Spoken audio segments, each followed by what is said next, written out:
Today is October 16th, 2021, coming up on the 1 year mark after the alleged accident where my son was presumed to be dead. And so I continue to carry a very heavy heart because that's my blood, that's my son. And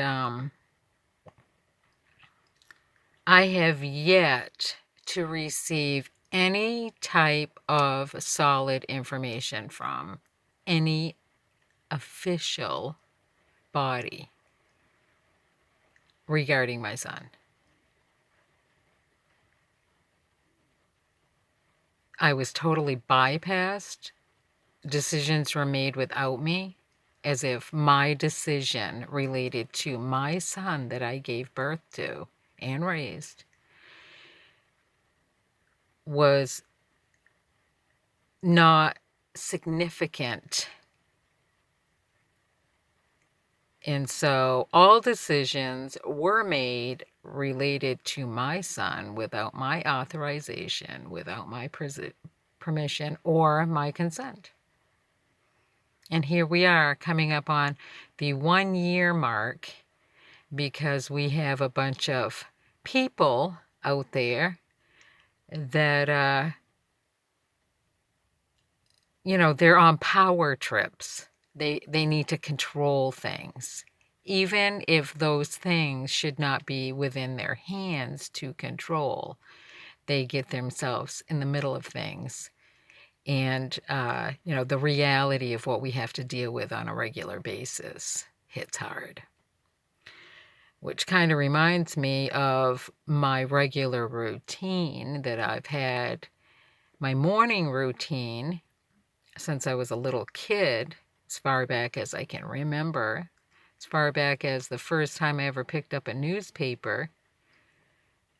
I get up early. I always look at missing and murdered people. Keeps me in check on the reality of the life that we live in. And keeps me far, far away from any fantasy worlds.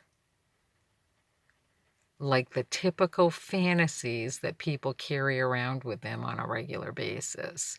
The truth of the matter is, there are a lot of missing and murdered people that are in every community that people just could care less about because they're so focused on themselves.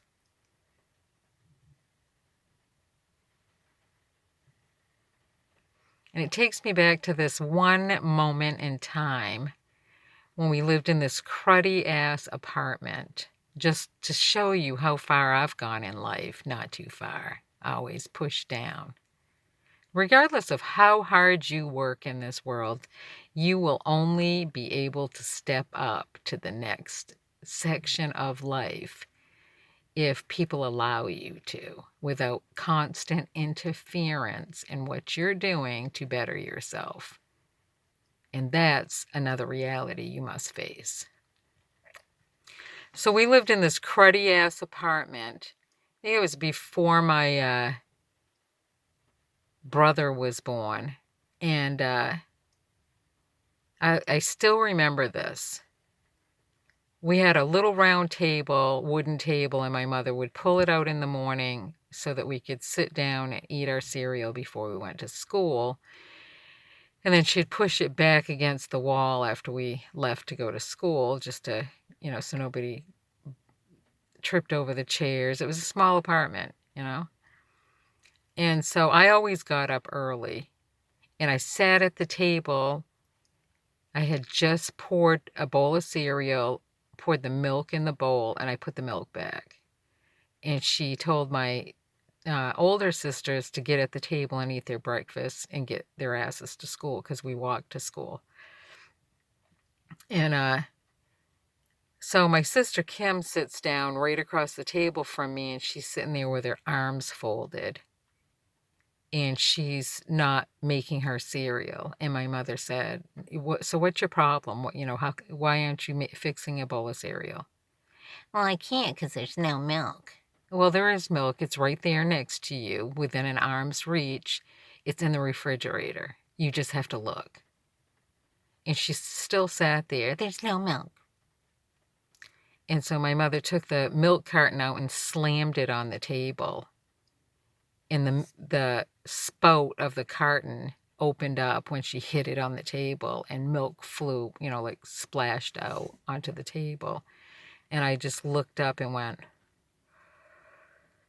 like, I'm younger than you, and I already got up before you, and I already fixed my bowl of cereal before you, and I already got the milk out of the refrigerator before you, and I already put the milk back in the refrigerator before you, and you're so fucking immature.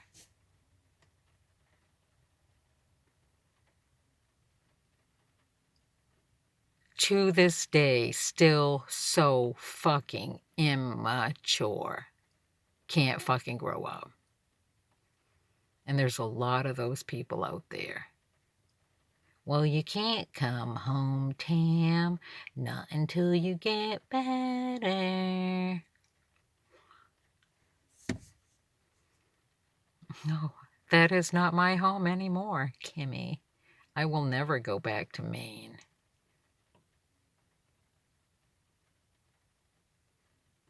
I would never want to face fucking people like you. And they're probably all inbred just like you in their thought process. Dumb motherfuckers. No different than what I'm faced with here in New York. They must have crossbred those two states somehow.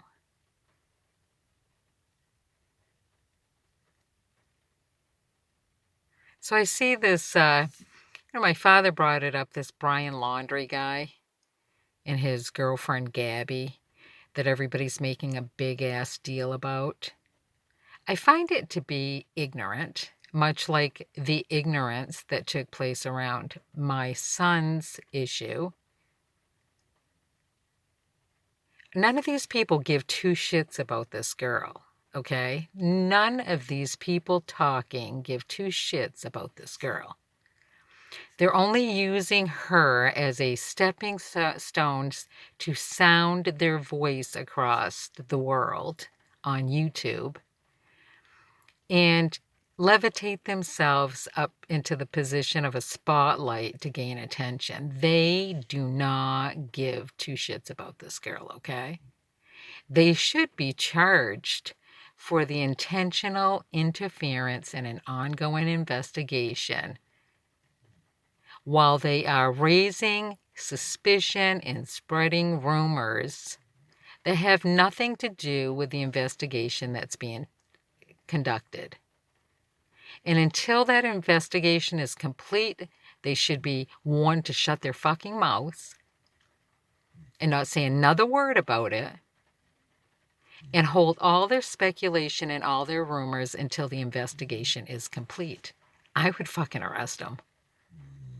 Whoever's in charge of that investigation is one dumb motherfucker, because that's the first round of arrest that I would make without bail and hold them for as long as it takes to complete the investigation. That's what I would do. That ought to teach them a lesson, because they didn't learn fucking nothing from 9/11. All the crybaby whining that the state of New York did over the World Trade Center. And then millions of people get killed as a result of that, and they never once changed their fucking filthy ways or their filthy fucking habits in dealing with other people. They continued to lower people during a ongoing war that stemmed from their own state. They need to be charged. The state of New York needs to be charged for mass genocide, which is really charging all the state and government employees associated from the beginning of that timeline through current and ongoing. Until that investigation is complete, that will shut their fucking mouths and make them look at some type of reality, now wouldn't it?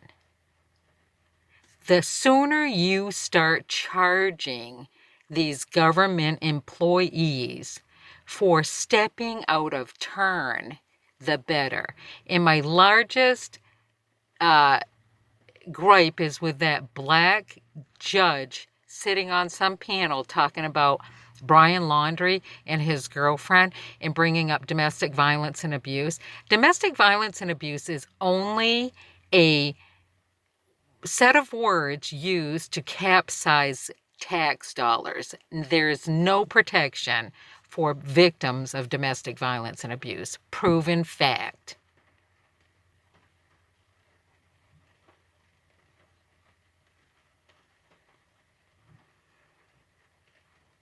The lowering game.